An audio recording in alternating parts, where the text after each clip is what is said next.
Perdón, vamos a conversar acerca de cómo identificar rápido la posible causa del dolor abdominal agudo en pediatría. Es decir, pues, aunque estén cansaditos, de todas maneras hay que recordar que este síntoma es motivo de consulta muy frecuente en las urgencias pediátricas. Siempre en todas las guardias van a tener ustedes el caso de un niño que acude con dolor abdominal. Bueno, habría que pensar que ese dolor en ese instante va a formar parte de un todo, o sea, de un síndrome o de otro síndrome, va a formar parte de una enfermedad y posiblemente va a tener que ser operado más tarde. Por esa razón es que es muy importante conversar de estos aspectos. Ya. Bien, entonces, dada esta importancia, lo que yo trato de conversarles es lo siguiente, que cuando el niño llega y tiene el problema, ustedes puedan rápidamente identificar la posible causa. Para ello, vamos a poder revisar rapidísimo las características del dolor. Es decir, por ejemplo, si este dolor es visceral o es somático. Ya. Bien, es decir, de que vamos a tener otra característica, la intensidad del dolor. Si este es de leve intensidad, de moderada o de muy gran intensidad. A su vez también el carácter, ¿no? Si este dolor es continuo o de repente es un dolor que inicia leve, aumenta de intensidad y luego posteriormente remite espontáneamente. Dependiendo de estas características es que vamos a poder de alguna manera precisar. Sin sonido.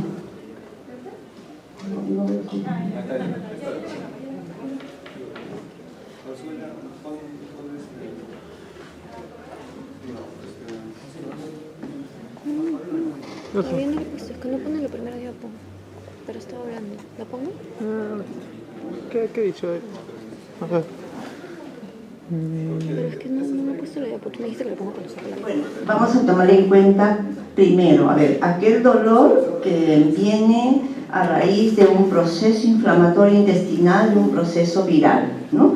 Entonces, ese tipo de dolor va a venir desde los intestinos, ¿no es cierto?, va a venir desde algún órgano sólido o hueco que es intraabdominal. Entonces, ese tipo de dolor es un poco de poca precisión.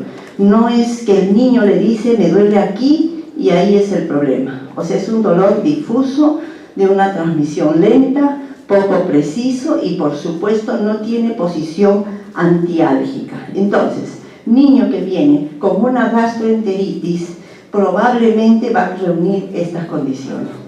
Pero resulta que hay otros dolores que sí pueden ser más precisos. Por ejemplo, aquellos de causas infecciosas, por ejemplo, una infección de la pared abdominal que va a comprometer el peritoneo parietal y hacia los planos superiores. Ejemplos, por ejemplo, una varicela complicada con una infección de la pared abdominal. Entonces, ese dolor sí va a ser preciso, o sea, donde es el problema, ahí es el dolor. Entonces, más o menos esa va a ser la forma como vamos a poder ir precisando. En cuanto a que si el dolor es de intensidad leve, generalmente en procesos virales, procesos inflamatorios, por ejemplo, una impactación fecal, qué sé yo, en moderada intensidad vamos a poder tener ya aquellos dolores de una pancreatitis, de una colecistitis, ¿no?, de repente un trauma esplénico, y el de gran intensidad, que de repente el ejemplo más típico va a ser la apendicitis en las últimas fases, ese dolor no se va a detener por nada. Es decir, el niño no va a querer comer, el niño no va a poder decir no me duele, así lo distraigan, así juegue, el niño sigue manifestando el dolor.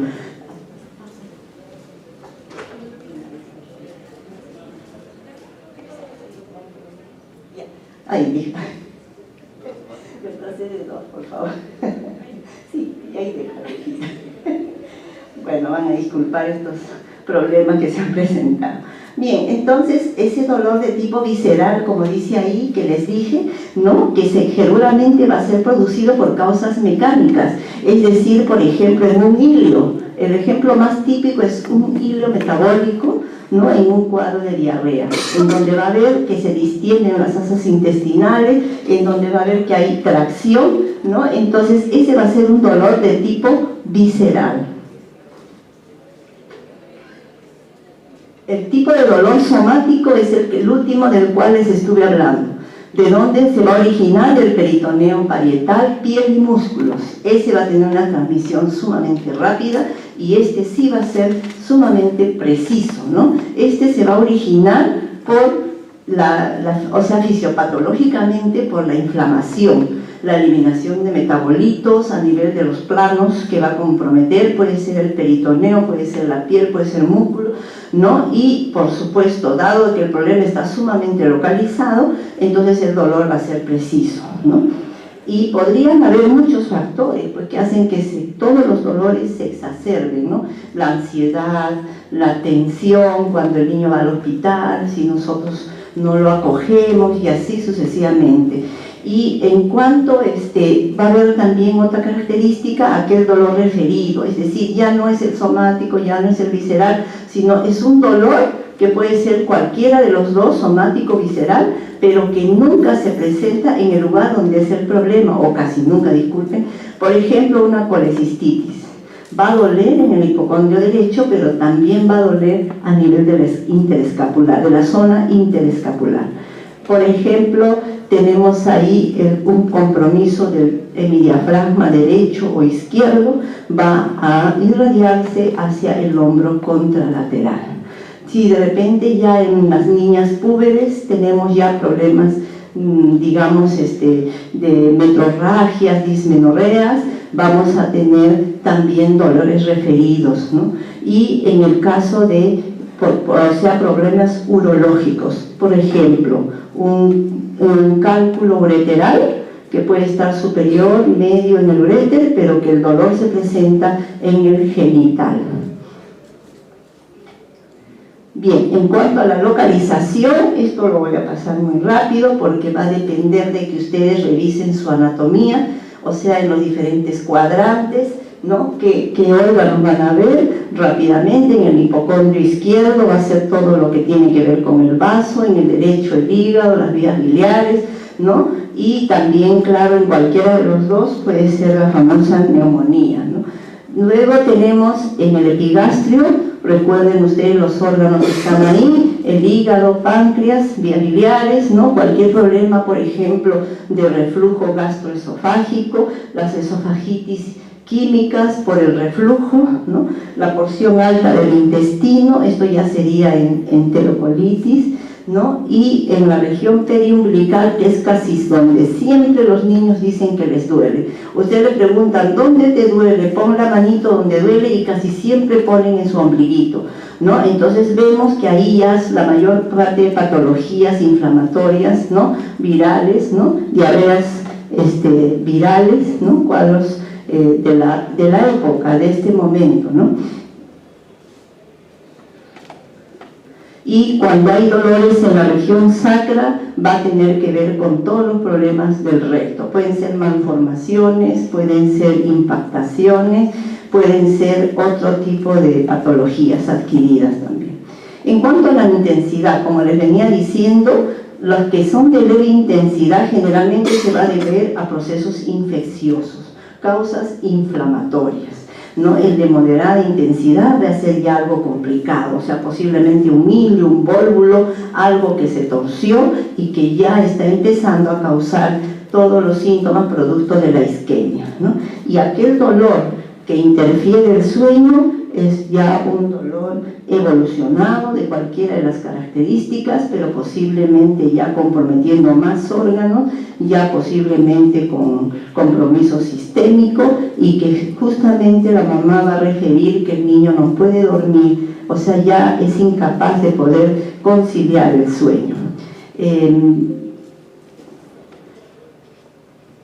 acá. Entonces, tratando de acortar, estoy acortando diapositivas que ya las pueden revisar ustedes en los medios que tienen. Miren, para hacer el diagnóstico del dolor, lo típico, primero la historia clínica, la anamnesis, el poder preguntar, ¿hace cuántos días duele? ¿Desde hace cuántas horas?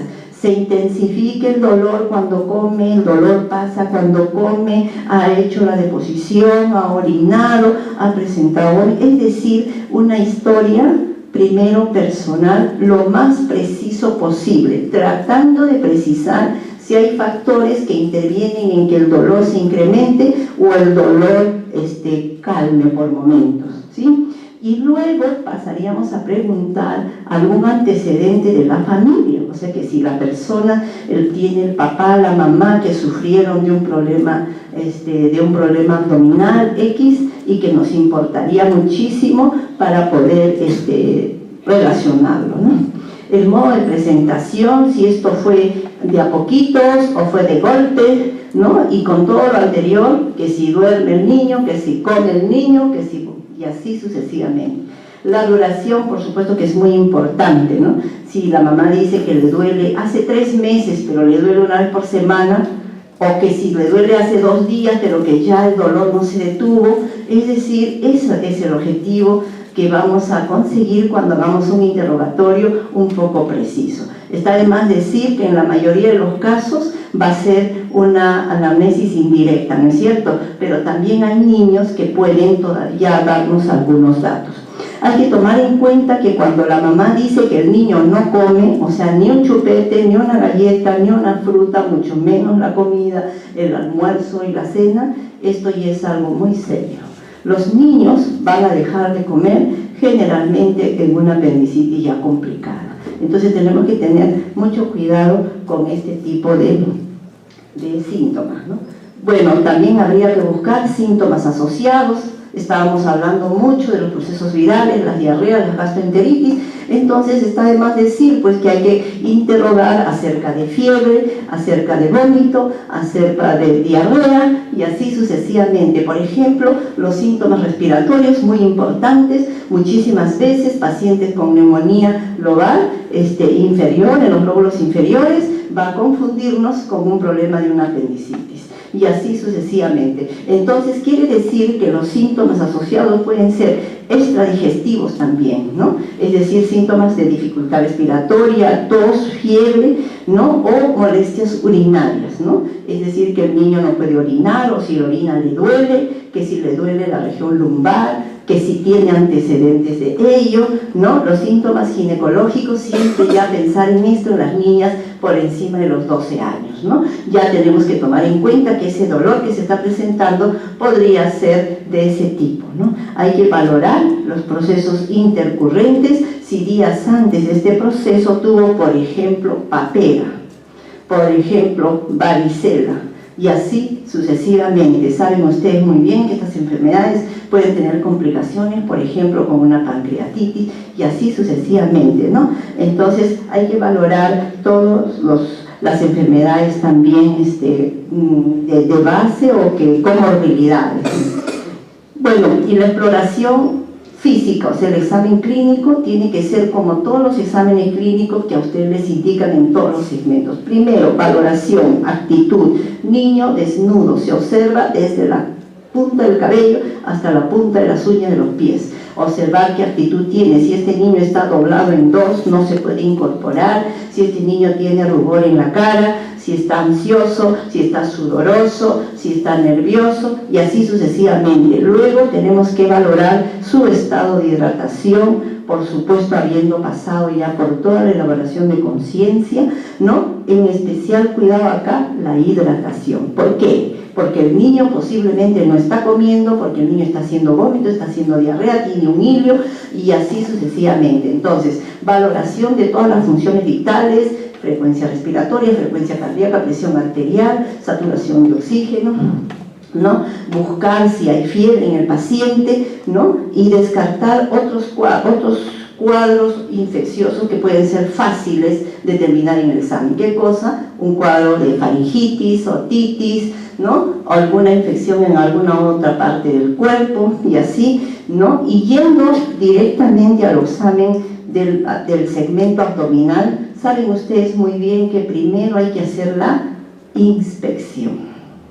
Y aquí sí necesariamente hay que detenerse un ratito, ¿no? Es decir, que ustedes tienen que descubrir completamente el abdomen y lo primero que tienen que observar es si hay la presencia de alguna malformación, algún tumor, alguna mancha, un lunar, una herida, ¿no? Esta herida podría ser quirúrgica de una anterior operación, ¿no?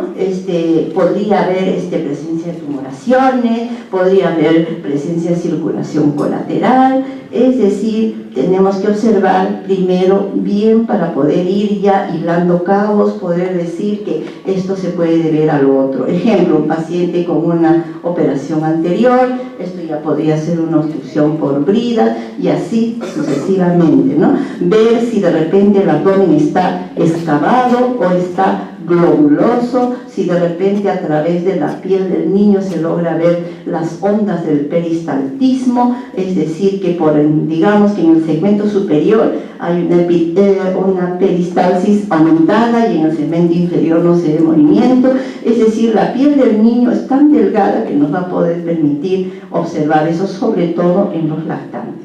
Entonces la inspección tiene que ser sumamente detenida, sumamente minuciosa, ¿no? Y luego, como ya sabemos, a diferencia de otros segmentos, no vamos a ir a la palpación primero, sino la auscultación, con la finalidad de poder precisar si los ruidos hidroaéreos están primero presentes o no están, que si están más en el segmento superior, en el lado derecho, en el lado izquierdo o no, hay diferencias sí o no, están alejados sí o no, en el caso de una citis, por ejemplo, en el caso de una tumoración.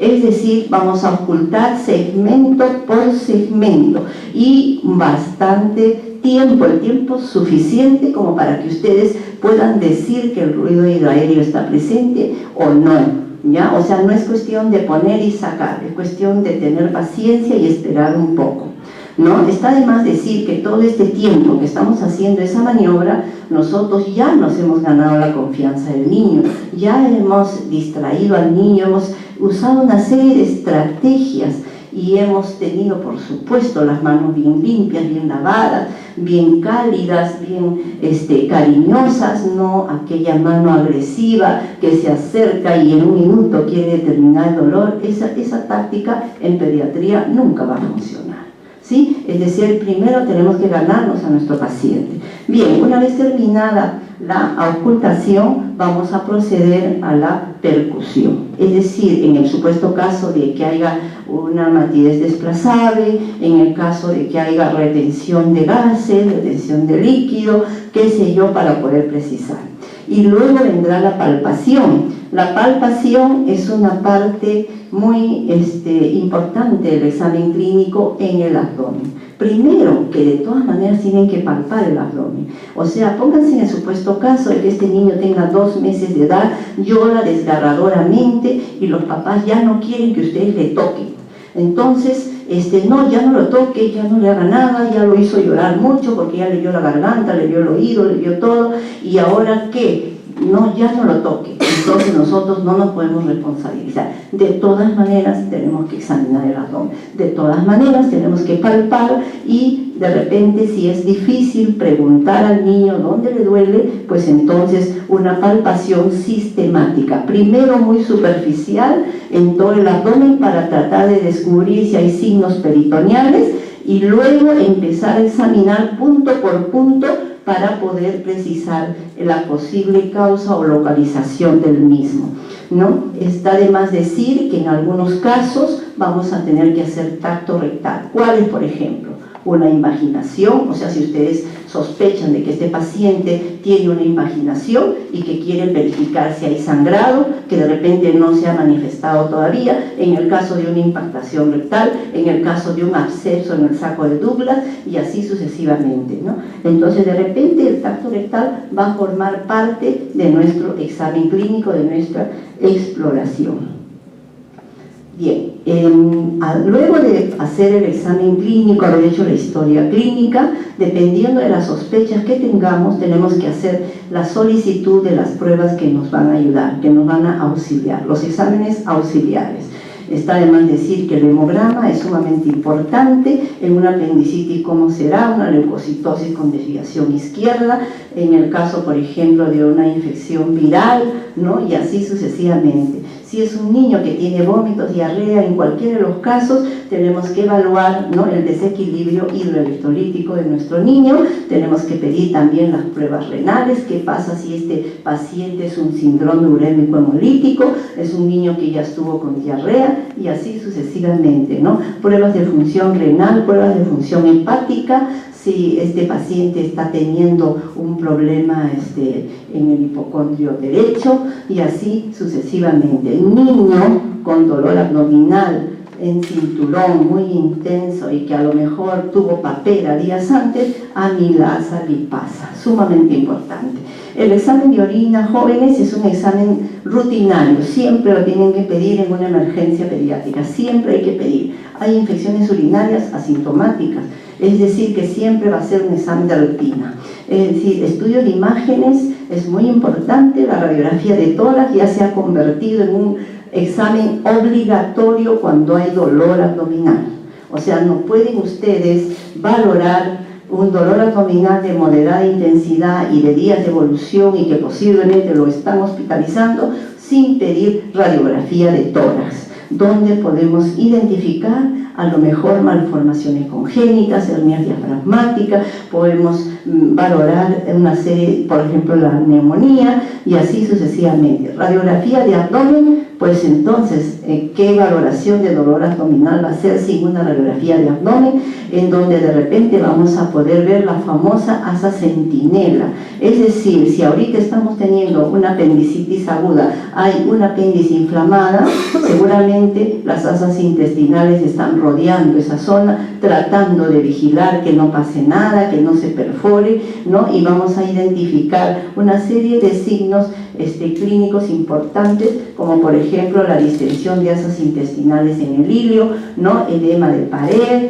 de repente puede haber gas en la zona superior, en la zona del psoas, en casos de perforación, en casos ya sumamente graves. La radiografía de abdomen va a ser muy importante. Hay casos también en los que es necesario pedir una tomografía. Bueno, son contados los casos, pero sí hay situaciones en las cuales hay que pedir una tomografía, ¿no?, en donde vamos a poder, por ejemplo, en un caso de una apendicitis de difícil diagnóstico, donde las ecografías no nos dan mayores datos y nos tenemos que ver obligados a pedir una tomografía. Una endoscopía también es parte de la evaluación, pero con manos del especialista. Es decir, que cuando nosotros hemos recogido datos de la historia clínica, de todas las características de este dolor, cómo se presentó, de qué características es, dónde se localiza, qué síntomas se asocian, si estos son solamente digestivos o también extradigestivos, entonces nosotros vamos a poder hacer un diagnóstico diferencial. O sea, realmente donde podemos decir esto parece ser esta causa, ¿no? Es decir, por ejemplo, el dolor abdominal como una urgencia pediátrica no va a podernos llevar de la mano a una serie de enfermedades, si quisiéramos decir así, una gastroenterocolitis, una neumonía, una miocarditis, un coma diabético, ¿no?, una meningitis, intoxicaciones, una litiasis, un dolor ginecológico, ¿no? Es decir, de que este dolor podría deberse, por ejemplo, a una amigdalitis complicada, pero que las placas de Peyer, recuerden ustedes que en el intestino hay placas de Peyer que van a poder, como decir, tener un dolor referido, ¿no? Es decir, en casos de hepatitis, de púrpuras, ¿no? Y vamos a tener casos en donde las adenopatías intestinales van a aumentar de tamaño y no se imaginan el dolor que producen. Es un dolor sumamente intenso, Es un dolor que el niño lo grita, llora demasiado. Es decir, ese sería el caso de la adenitis mesentérica. Entonces pongamos en el caso de que hay un niño que tiene dolor en la fosa o cerca a la fosa ilíaca derecha y que ustedes están en problemas en saber si esto es una apendicitis o qué es, ¿no? Entonces, pero resulta que la mamá nos cuenta que el niño desde hace 2 días tiene fiebre, que también va en la apendicitis, pero resulta que tiene rinorrea, tos, ¿no? Y que le duele mucho la garganta. Entonces es un poco difícil, ¿no les parece? Entonces en esos casos es que vamos a encontrar, ¿no?, de que los ganglios se aumentan de tamaño, los ganglios mesentéricos, y producen un dolor intenso, vómitos como reflejo, no puede haber diarrea, no quiere comer el niño porque le duele mucho, ¿no? Es decir, va a simular una apendicitis y nosotros vamos a poder aclararlo con la ecografía abdominal, ¿no? Y también porque vamos a encontrar ganglios aumentados de tamaño en otras zonas, ¿no? De repente en la cadena lateral del cuello, ¿no? Y miren ahí en la ecografía se ve claramente los ganglios aumentados de tamaño. Ese diagnóstico lo hacemos ayudados con la ecografía. Otro diagnóstico importante, la invaginación intestinal. La típica historia de un lactante que está con un cuadro de diarrea muy exigente, muy persistente, a flujo alto, con dolor, fiebre, irritabilidad, y el niño de pronto debuta con unas heces con sangre roja rutilante, ¿no? Es decir, de que cómo nosotros podemos aclarar qué es esto, y es por el antecedente de la diarrea. Entonces ustedes van a encontrar pues al niño con un dolor abdominal intenso, va a tener palidez, sudoración y lógicamente la deposición con sangre. A veces no se presenta la deposición con sangre y tenemos, como les dije, que explorar con el tacto rectal, ¿no? La masa, en este caso al examen clínico, ante todo, primero, ¿qué es la invaginación intestinal? O sea, se presenta porque como el niño está presentando diarrea, el intestino tiene una peristalsis incrementada, o sea, está sumamente incrementado su movimiento, y en una de esas, una parte del intestino se introduce dentro de la otra parte del intestino. Y entonces se convierte en algo que empieza a producir todo el proceso inflamatorio, isquemia y poco a poco la deposición con sangre.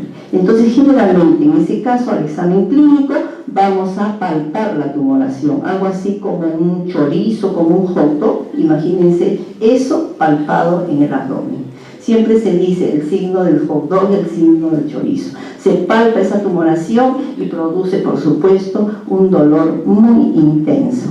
Y si nosotros nos imaginamos que la invaginación es un intestino introducido dentro de otro, entonces es donde lo que ustedes están viendo ahí, el signo de la dona o la escarapela, ¿no? Eso lo vamos a precisar en la ecografía. Perdón, ¿a dónde está? Acá está. Ese es el signo de la dona. Tenemos otro diagnóstico diferencial, los procesos inflamatorios pélvicos, como ya les había dicho, en niñas, en jovencitas, ¿no? La rotura del folículo de Graf, que es algo que sí va a ver, va a doler mucho, le hacen ecografía y se pueden precisar. Ese es un poquito más fácil, porque ahí ustedes tienen a su favor la edad, que la niña ya está menstruando y que justo en esos momentos está teniendo los dolores de que todos los meses tiene antes de menstruar, ¿no? Esto sucede a mitad del ciclo.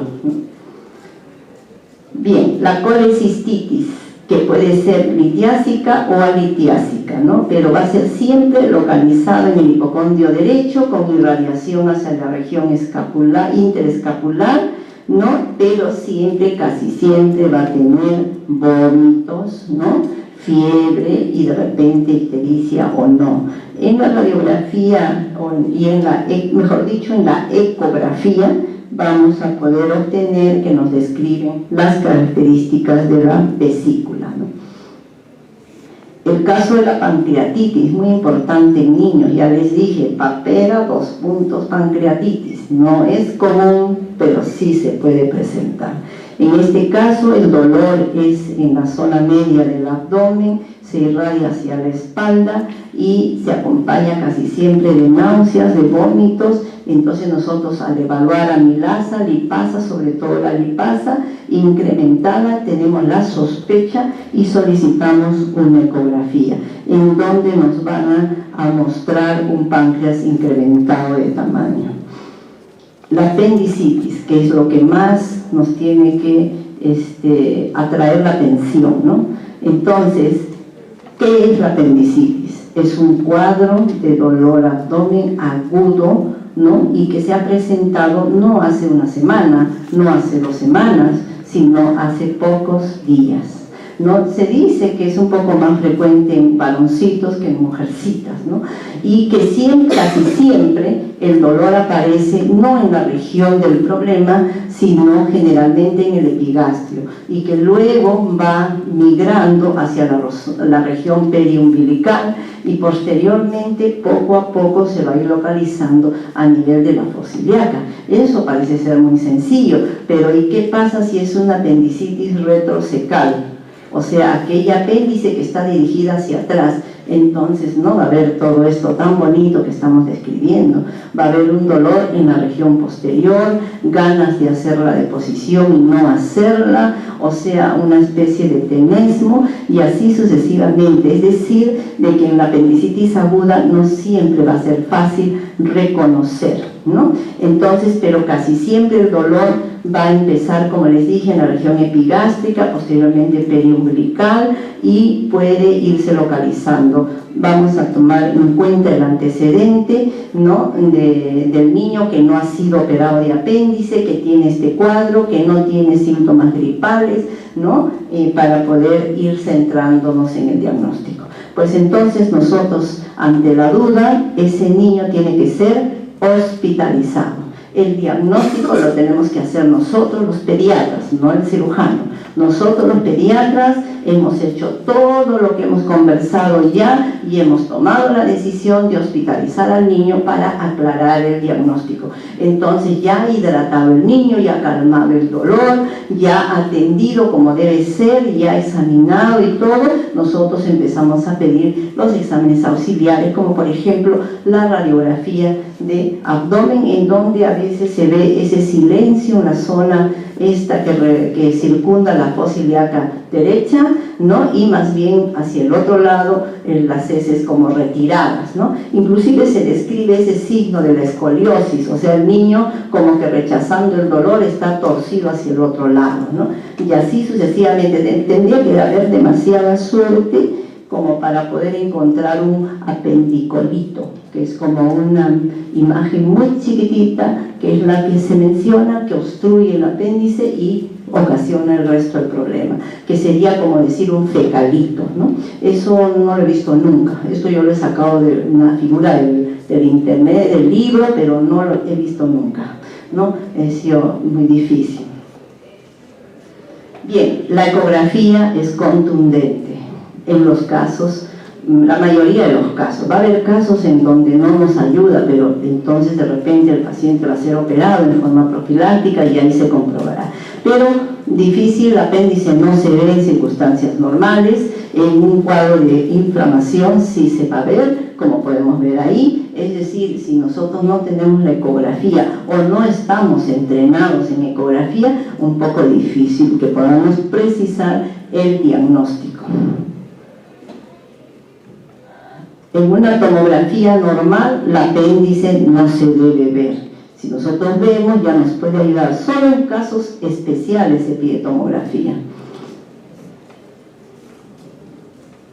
Bien, el tratamiento, está de más decirlo, va a depender de la causa, ¿no? Es decir, si es una gastroenteritis, pues entonces tendremos que ir a calmar la causa. Si es un cuadro de diarrea, probablemente viral, no nos vamos a quedar con esa posibilidad. Vamos a realizar los exámenes como por ejemplo su reacción inflamatoria para precisar si esta puede ser de origen viral o de origen bacteriano y así sucesivamente hacer el tratamiento. Si este paciente tiene una adenitis mesentérica, ya sabemos que este es por un proceso agudo respiratorio, vamos a tratar la causa. Si es una colecistitis, vamos a pedir interconsulta al cirujano, vamos en el caso de una pancreatitis dar el tratamiento, a lo mejor va a tener que ser antibióticos, la hidratación para evitar la descompensación porque el niño no está comiendo, el niño está teniendo diarreas o de repente vómitos, entonces tenemos que ir, digamos, estabilizando el líquido, electrolitos, ¿no? Es decir, que la causa, el tratamiento va a depender de la causa, ¿no? Y hay había controversias en que si calmamos el dolor o no, pero ahora ya está bien aclarado de que es conveniente calmar el dolor desde el momento en que se pueda. Y si nosotros sospechamos de una apendicitis, pues no demos nada por vía oral, todo parenteral. ¿Por qué? Porque así estamos contribuyendo a que el niño pueda ser solucionado rápidamente. Eso es todo. Van a disculpar la rapidez, dado de que ustedes están en situaciones difíciles. Gracias.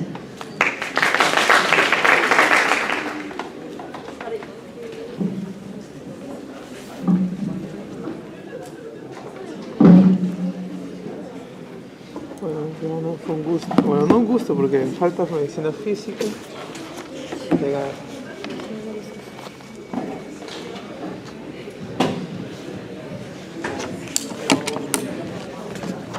Yo sé.